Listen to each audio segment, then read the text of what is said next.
ส้นทางไกลกันไหนช่างมันคนช่างฝันเท่านั้นทำได้ฉันคือหนึ่งคนที่ทนฟันฝ่าพลังศรัทธาคือสิ่งดีได้มาเท่ากันเหมือนกันทุกที่เพียงใจที่มีให้มันคงเข้าไว้ขอเพียงแค่ฝันให้ไกลแล้วไปให้ถึงที่จุดหมายโปรดจงมั่นใจที่ทำลงไปนั้นถูกแล้วอย่าฟังคำคนอย่าสนใจใครอย่าเปลี่ยนแนวคนแน่แนวเท่านั้นผู้ชนะ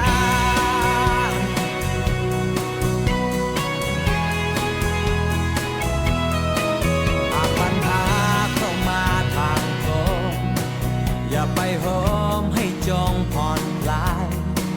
ค่อยๆคิดสบายสบายปล่อยมันไปตามเรื่องสักวันเพราะชีวิตคือการต่อสู้ให้เรียนรู้ด้วยใจตั้งมั่นเส้นทางไกลกันไหนช่างมัน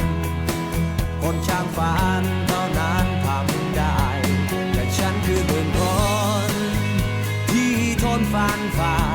พลังศรัทธาคือสิ่งดีได้มาเท่ากันเหมือนกันทุกที่เพียงใจที่มีให้มันคงเข้าไว้ขอเพียงแค่ฝันให้ไกลแล้วไปให้ถึงที่จุดหมายโปรดจงมั่นใจ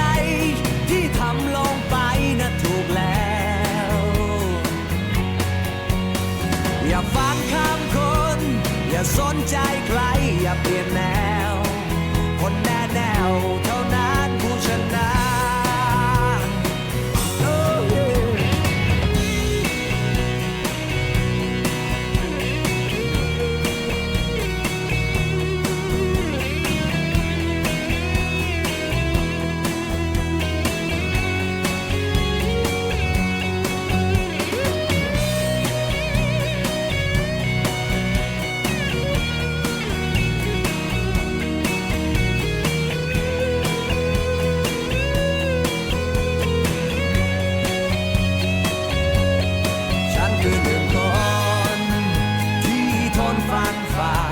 พลังศรัทธา